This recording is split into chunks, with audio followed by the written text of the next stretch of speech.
Hola, ¿qué tal? Mi nombre es Santiago de Salterain, soy docente e investigador salteño y estoy haciendo esta charla, este video, como podrán ver, para un Hack Meeting Argentina, que a su vez está dentro de lo que es el Software Freedom Day, que son jornadas que tienen que ver con el software libre.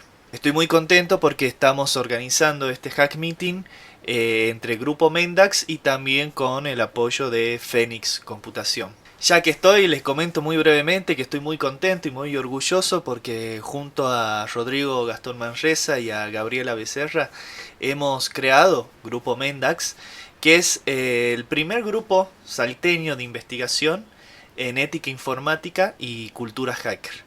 Este grupo que hemos creado tiene la intención de desarrollar y crear investigaciones de todo tipo, ya sea investigaciones escritas en un formato más tradicional como videos, podcast, entrevistas o jornadas como esta, que tengan que ver siempre sobre cuestiones éticas, sociales o filosóficas de la informática y de la cultura hacker. Tenemos a su vez la filosofía del software libre, promulgamos el software libre, así que bueno, estoy muy contento con este proyecto, estamos muy contentos con este proyecto. De paso les dejo acá nuestras redes por si les interesa, también te lo dejo en la descripción. Si estás viendo esto en mi canal personal, anda al canal de Grupo Mendax, al canal de YouTube de Grupo Mendax, que es así, Grupo Mendax, como lo puedes ver ahí. También tenemos grupo de Telegram por si te querés unir, seguirnos o incluso si te interesa participar de alguna forma de alguna investigación. Y si ya estás viendo esto en el canal de Grupo Mendax, me alegro un montonazo. Bien, y ahora sí puedo comenzar con la charla que les propongo para hoy, para este Hack Meeting. He titulado a esta charla Modulación algorítmica, la eterna huella digital. Porque vamos, lo que voy a intentar hablar es de algunas cuestiones relacionadas con un temita que sale mucho en la actualidad y una problemática que es realmente importante en la actualidad con respecto a la informática e internet en general, que es el de la vigilancia.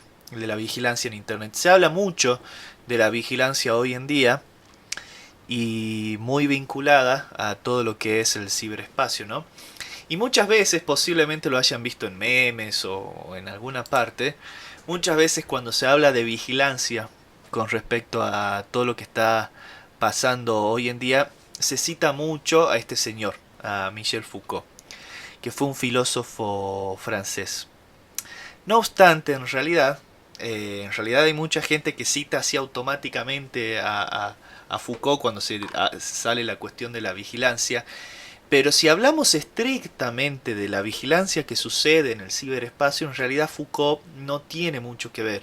O sea, creo que sí está bien hablar de un cierto tipo de vigilancia para todo lo que pasa y lo que sucede hoy en día en el ciberespacio, pero lo que habló Michel Foucault de la vigilancia no tiene mucho que ver con lo que realmente está pasando ahora. Más específicamente, Foucault, bueno, escribió un libro bastante famoso, lo tengo acá, Vigilar y Castigar, que es un libro en el que justamente él habla de la vigilancia, vigilar y castigar, pero él se concentró en ese libro en lo que él llamó sociedades disciplinarias y estudió específicamente el siglo XIX, también algunas cosas del siglo XVIII, pero centrándose en cuestiones del siglo XIX. Es decir, él estudió, cuando Foucault hablaba de vigilancia, hablaba de sociedades que no tienen nada que ver con la nuestra, de sociedades de hace 2 siglos atrás. Él estudió mucho este tipo de sociedades, como les digo, que él llamó sociedades disciplinarias, y él estudió cómo en este contexto se daba un cierto tipo de vigilancia, pero, se daba la vigilancia en espacios de encierro. Él estudió cómo, principalmente, por ejemplo, en las cárceles, pero también en diferentes instituciones, como puede ser una fábrica, se daba la vigilancia, pero son espacios en los cuales se vigila teniendo encerrada a las personas, ¿no? Y un gran ejemplo de esto, que de hecho también mucha gente cita, en lo que se refiere a la vigilancia en el ciberespacio en la actualidad, es el panóptico. Que el panóptico, si bien lo cita Foucault, es un invento de otro filósofo muy anterior llamado Jeremy Bentham, que es un sistema, digamos, justamente de vigilancia que imaginó Jeremy Bentham, más que nada para las cárceles, pero que se podía utilizar en cualquier otro tipo de institución, en el que básicamente hay una estructura central y alrededor, hacia abajo, como podemos ver acá en las imágenes, están las diferentes celdas, ¿no? En la estructura central hay un vigilante, pero los que están en las celdas no pueden ver si el vigilante los está vigilando o no, si los está viendo realmente o no. Entonces se arma, por así decirlo, como una paranoia de que los que están en las celdas siempre tienen la sospecha que pueden estar siendo vigilados, ¿no? Esto es el panóptico, y de hecho mucha gente, quizás oyeron nombrar, quizás no, pero habla mucho del panóptico referido a al ciberespacio, lo que pasa ahora, cómo se nos está constantemente vigilando desde los celulares y todo eso. Pero en realidad no viene tanto al caso la cuestión del panóptico. No, me parece a mí que no es tan correcto hablar del panóptico en nuestra actual sociedad, porque repito, el panóptico es una estructura, mejor dicho, un dispositivo, una arquitectura para vigilar, pero para vigilar en espacios de encierro. Y la vigilancia en espacios de encierro son típicas de sociedades como las del siglo XVIII. En nuestra actualidad no se trata del panóptico, porque repito, el panóptico es para encerrar en espacios de encierro, perdón, para vigilar en espacios de encierro. Y la gran cuestión de la forma en la que se vigila hoy es que ya no se necesita tenernos encerrados para vigilarnos. Por eso pienso yo, no es que pienso yo, hay un montón de filósofos mucho más inteligentes que yo, entre ellos por ejemplo Pablo Rodríguez, un argentino, que piensan que no se tiene que hablar tanto del panóptico en nuestro espacio en específico, o de vigilancia en espacio de encierro en nuestro actualidad. Pero el principal que habló de estos temas fue este señor, Gilles Deleuze. Creo yo que cuando hablamos de la vigilancia, repito, creo yo, pero también lo creen gente mucho más inteligente que yo, que cuando se habla de vigilancia en nuestra actualidad, me parece que el que más, en realidad el que más le pegó, el que más se acercó, es este señor Deleuze, que él decía que en nuestra actual sociedad ya no se trataba como en el panóptico que había estudiado Foucault, se trataba de otra cosa, porque ahora, a diferencia del panóptico, se nos puede tener vigilados sin necesidad de tenernos encerrados. A ese nuevo tipo de vigilancia, que es la forma de vigilar sin tenernos encerrados, poder vigilarnos estando al espacio libre, él le llamó control. Entonces, para ir empezando, creo yo, y repito, y creen muchos, que Foucault, la noción de vigilancia en Foucault no es tan apropiada para pensar nuestro presente, y sí lo es mucho más la noción de control de Gilles Deleuze, otro filósofo francés, que se refiere a esto, a que se nos puede vigilar de manera permanente en cualquier lugar sin necesidad de tenernos encerrados. De hecho, hace un par de años salió la autobiografía de Edward Snowden, el gran Edward Snowden. Si no saben quién es, investiguen porque van a ver que es un grosso, y que es un tipo que conoce muy desde adentro cómo funciona la informática de nuestro mundo y las redes sociales y los servicios de inteligencia. Y a su autobiografía él le llamó vigilancia permanente. Me parece que ahí está muy claro. La vigilancia permanente es la vigilancia que se hace ahora de manera totalmente libre, al aire libre, sin necesidad de tenernos encerrados, ¿no? Y de hecho, este señor Deleuze, no Snowden, sino el anterior, Gilles Deleuze, él propone como dos términos diferentes. Gilles Deleuze era muy amigo del primero, del pelado de Foucault, pero él diferenció lo que había estudiado su amigo Foucault de lo que realmente estaba pasando ahora. Foucault estudió lo que se llamaron las sociedades disciplinarias, ¿no? Que es cuando se encierra, mejor dicho, perdón, cuando se vigila, pero en espacios de encierro. Lo dije 14.000 veces, pero bueno, está bueno que quede claro. A eso Deleuze le llamó moldes, que el tipo de vigilancia que se daba ahí era en la forma de molde, ¿no? Que a su vez es una noción que toma de otro filósofo francés llamado Simondon. Mientras que en las actuales sociedades, que son las sociedades de control, no ya las del panóptico, de lo que se trata no es de moldes, sino de la modulación, que es la palabrita que le da título a esta charla. Las nociones de molde y modulación, les decía, las saca Deleuze de otro filósofo llamado Simondon. Y Simondon en realidad lo usaba para otras cosas esos términos, ¿no? Usaba cuando se refiere a darle forma a la materia, ¿no?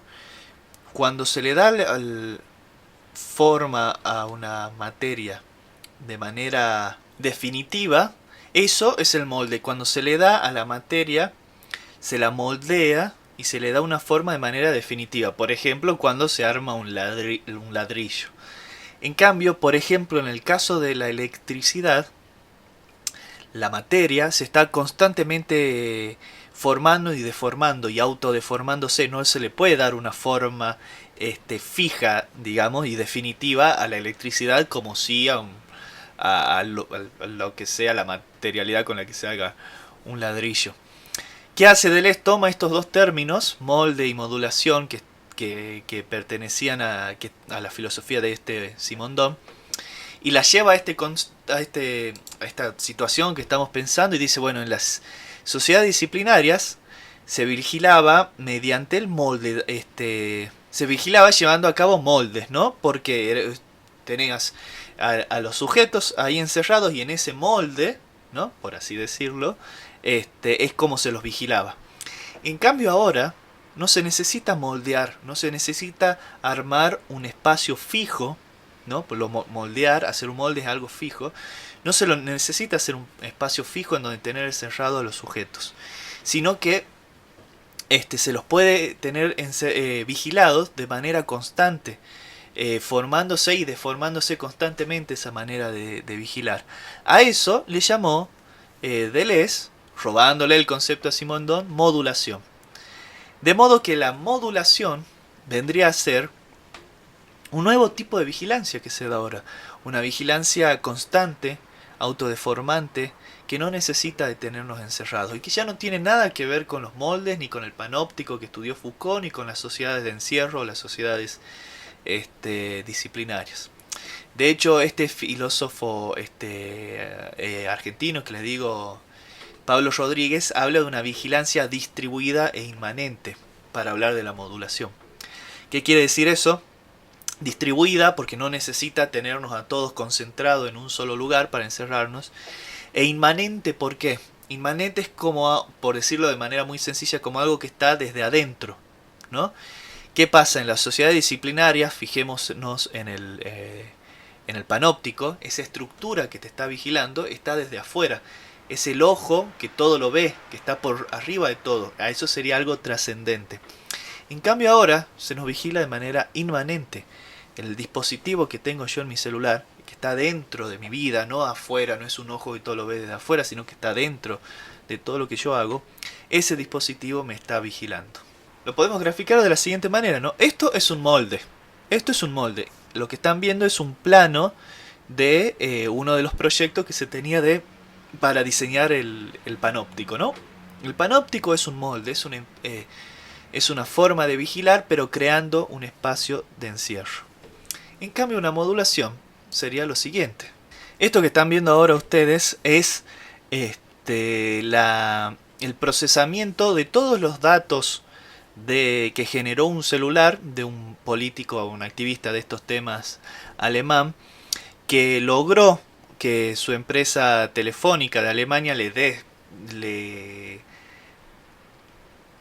mande todos los datos que había generado de él durante 6 meses y él, a partir del procesamiento de todos esos datos, y estamos hablando de datos no necesariamente de la conexión a internet, ¿no?, sino simplemente los datos de cómo se fue registrando la conexión de su celular a diferentes antenas telefónicas, ¿no? Y en base a todo eso, el procesamiento de esos datos en bruto sacó esto, que es el registro en movimiento constante de todo lo que hizo y todos los lugares por donde se movió y el tiempo que estuvo en cada lugar durante 6 meses. Esa es la diferencia. Si antes, en lo que veíamos recién en ese plano, es una cuestión fija, eso es una forma de vigilar pasada, digamos, que puede seguir existiendo ahora, pero no es la que sucede con el ciberespacio y el internet. La del panóptico, lo que veíamos recién, es un molde, una forma de vigilar fija. En cambio, esto que estamos viendo es una modulación, una forma de vigilar constante, que se autodeforma al aire libre y que no necesita de encerrarnos. Ahora bien, me parece interesante comentarles que hay otro posible sentido de la noción de modulación. Y hablar también de la modulación de las conductas, de la modulación de nuestras conductas. Este concepto de modulación de las conductas es muy parecido a un concepto que aparece en el otro filósofo, el Pelado, el concepto de gobierno. Es muy parecido, pero no me voy a meter en esas cuestiones ahí. Pero básicamente la noción de gobierno en Foucault, o la que prefiero yo utilizar acá, que es la de modulación, ¿no?, de las conductas, que viene de Deleuze y lo comentan esos dos filósofos latinos que aparecen ahí, tiene que ver básicamente con una forma de ejercer el poder sobre las personas en las que no se prohíbe ni se obliga, sino en la que se nos incita, en las que se nos va justamente, ¿cómo decirlo?, como entrenando para que sin obligarnos y sin prohibirnos terminemos haciendo aquello que quieren que hagamos. Entonces no se trata ni de que nos manden, ni que nos estén obligando, ni que nos estén prohibiendo, ni castigando, por eso ya no tiene que ver con lo anterior, sino de que nos van induciendo, de que nos van incitando para que terminemos haciendo aquello que quieren que hagamos. A esta forma de ejercer poder, a esta forma de entrenarnos, por así decirlo, de manera muy sencilla, se le puede llamar modulación de las conductas, porque también no es que nos moldean nuestras conductas, sino que moldean en el sentido de molde, un molde fijo, que eso sería prohibirnos u obligarnos, sino que la van modulando de a poquito, que es justamente lo que tiene que ver esto: incitar, inducir, ir más o menos entrenándonos para que hagamos lo que se quiere que hagamos. Es toda una discusión. Yo prefiero utilizar la noción de modulación porque es de Deleuze, pero bueno, como les digo, es parecida a la de gobierno en Foucault, pero es otro tema que no viene al caso acá. No me parece tan interesante en este momento, por lo menos. Lo que me parece interesante es pensar entonces lo siguiente: ¿qué tipo de modulación de las conductas, en este sentido, qué tipo de incitación, qué tipo de forma de inducirnos, de entrenarnos, se dan en el contexto de nuestro mundo digital? Y para eso hay una palabra clave. Pensemos en las plataformas publicitarias, que son las que todos usamos, entre comillas, ¿no?, que en realidad somos usados por ellas, ¿no? ¿Cuál es el fin de las plataformas publicitarias? Justamente generan dinero gracias a personalizar la publicidad. ¿Cómo hacen para poder personalizar la publicidad? Necesitan estar constantemente creando perfiles, ¿no? Los perfiles son justamente esa serie de datos que caracterizan a un sujeto, a una persona, o a un individuo, o a una serie de sujetos, personas e individuos. Necesitan constantemente estar creando perfiles, y así, en base a todos mis datos, a procesar mis datos y crear un perfil de lo que yo soy o de las personas parecidas a mí somos, en base a eso puede personalizar la publicidad. Eso es algo indiscutible, sabemos que sucede. le das me gusta a una zapatilla marca Patito en Instagram y te van a aparecer zapatilla marca Patito en todas partes, ¿no? Porque se generan constantemente perfiles de aquellos que nos caracteriza para poder personalizar la publicidad, que es lo que le da guita, digamos, ¿no? Ahora bien, ¿cómo se hace para crear estos perfiles? Hay dos formas. Una tiene que ver con el primer sentido que yo les decía de modulación, que es el de vigilarnos de manera constante, a cielo abierto, de manera modulada, justamente, de manera autodeformante. Gracias a que constantemente los dispositivos, internet, etcétera, están registrando todo lo que hacemos sin necesidad de tenernos encerrados, es que se pueden crear los perfiles. Antes de la informática y de las redes sociales, si vos hubieses querido registrar todo lo que hace una persona, tenías que tenerla encerrada. Hoy en día ya no necesitas tenerla encerrada. Y gracias a eso se pueden generar los perfiles. Muchas veces pasa, yo tengo desactivada esa opción, pero puedes entrar a un súper, hacer una compra, salís y te llega una notificación al celular. ¿Qué te pareció el Super Bea? ¿Qué tal el Super Bea? ¿No? Eso pasa justamente, se está creando un perfil de que voy a tal súper, etcétera, etcétera. Se está creando ese perfil y se está creando justamente gracias a la vigilancia modulada, que es el primer sentido de modulación que yo les comentaba. Ahora bien, acá entra otra noción, la segunda noción de modulación, que yo les decía es cuando se nos incita, cuando no se nos obliga a algo, pero se nos incita, se nos induce a que hagamos ciertas cosas. Y pensemos lo siguiente, yo a veces tengo estudiantes adolescentes, les pregunto, ¿no? ¿Por qué le dan me gusta a algo que les gusta? Les puede parecer una estupidez lo que estoy diciendo, pero ¿por qué cuando algo nos gusta automáticamente le damos me gusta? ¿Por qué no me...? Y la respuesta de los estudiantes obviamente es porque me gusta, por eso le doy me gusta. Pero ¿por qué no podemos, no me puede gustar algo y no darle me gusta? ¿Quién necesita realmente que le ponga me gusta o no me gusta a todo lo que me gusta o no me gusta? Las plataformas publicitarias. Porque por más que se nos vigilen y esté registrándose nuestros datos constantemente, por medio del gran algoritmo, hay lugares, deseos nuestros, donde el algoritmo no llega, donde no puede llegar. Entonces, ¿qué tuvieron que hacer? Se nos tuvo que entrenar, se nos tuvo que inducir, se nos tuvo que modular la conducta para que de manera voluntaria, sin que nos obliguen ni nos prohíban, solitos vayamos creando nuestro perfil, dándole me gusta a todo lo que me gusta, convirtiendo en datos todo lo que hacemos. Se nos ha entrenado para que nos comportemos hacia nosotros mismos de la manera en que las plataformas publicitarias necesitan comportarse como nosotros. Nos han entrenado para que nos comportemos hacia nosotros mismos como el algoritmo se comporta con nosotros mismos. Entonces, en aquellos lugares donde el algoritmo no puede llegar por más inteligente y por más que nos vigile de todas las formas posibles, nosotros mismos de manera voluntaria alimentamos al algoritmo. Y esto tiene que ver con lo que yo decía, la noción de modulación. Nadie nos obliga, nadie nos pone un revólver en la cabeza para que le pongamos me gusta a todo, para que registremos todo lo que hacemos, para que todo lo subamos a Instagram, a Facebook, etc. Nadie nos obliga. Pero nos han entrenado para que lo hagamos así. Por eso tiene que ver con esta noción de modulación de las conductas. Y esto de constantemente estar creando perfiles de nosotros mismos. No solo el algoritmo está creando un perfil de nosotros mismos, sino que constantemente nosotros nos estamos perfilizando, por así decirlo.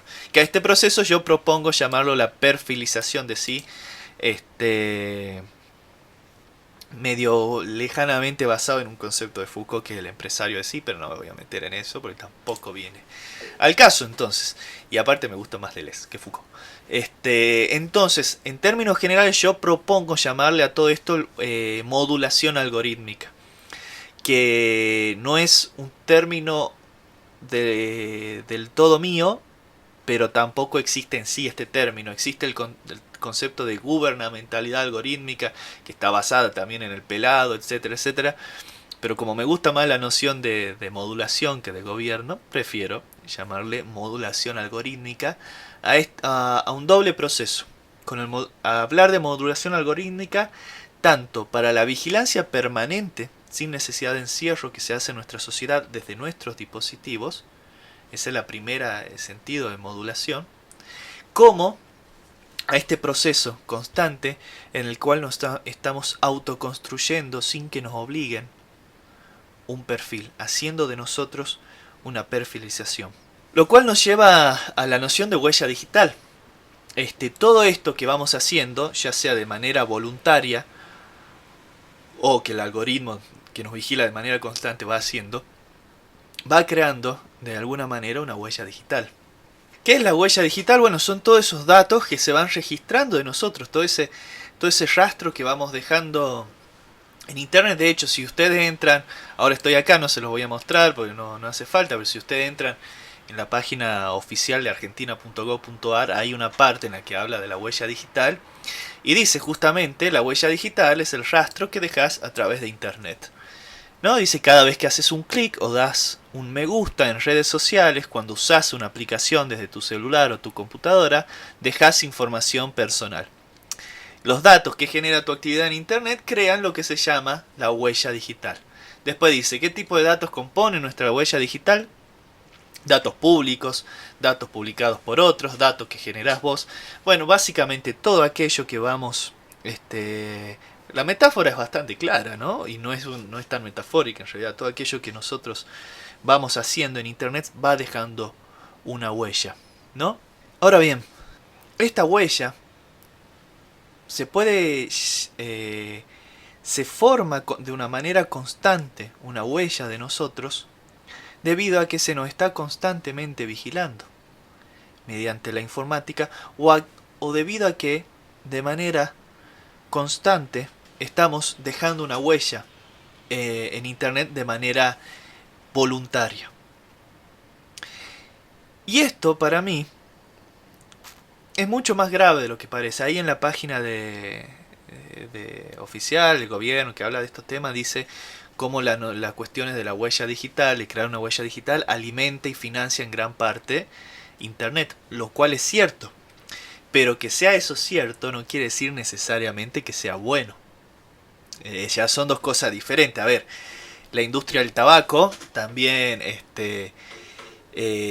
mueve la industria, mueve mucha plata, alimenta gente y financia a gran parte de la industria del país y de la gente, pero el tabaco no deja de ser una porquería para la salud. O sea, son dos cosas diferentes. Que algo tenga la facultad de financiar a internet no quiere decir que sea bueno.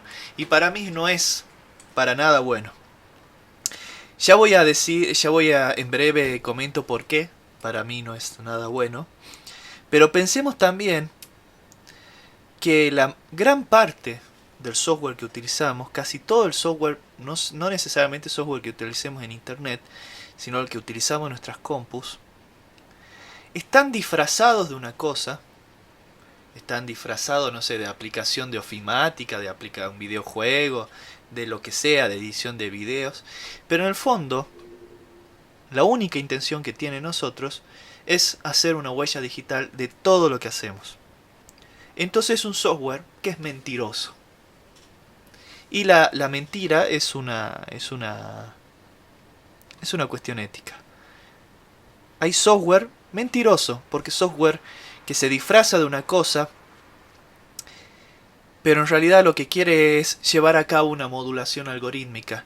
Las redes sociales se disfrazan de que, como dice siempre el señor Zuckerberg, cada vez que tiene que ir a a hablar con los senadores de Yanquilandia, que lo que ellos quieren es conectar a la gente, lo que ellos quieren es generar una huella digital de todos, destruir por completo y para siempre la privacidad para hacer guita con eso, ¿no? Que hace una huella digital y la modulación algorítmica.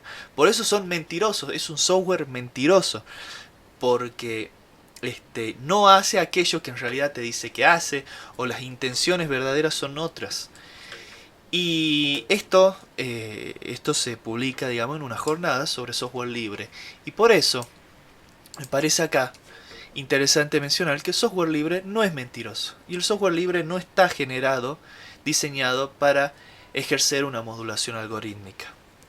Por supuesto que hay software libre diseñado para el Big Data, pero ese es otro tema. O en todo caso, el software libre que es diseñado para el Big Data, para procesar grandes cantidades de datos, incluso para procesar huellas digitales, no te miente que es otra cosa. Por lo menos habrá software diseñado para esas cosas, pero sabemos que es para esas cosas. Pero el software libre en general no te miente. Software libre, si te dice que es un programa para hacer diapositivas, es un programa para hacer diapositivas. No es un programa para generar datos de tu intimidad disfrazado de un programa para hacer diapositivas. No es un programa de... Si te dice que es un programa para editar video, es para editar video y punto. No es un programa diseñado para sacar y extraer y succionar datos de tu vida disfrazado de un software para editar videos. Del mismo modo, como esto pasa en software, como puede pasar en una página de internet, como es Wikipedia.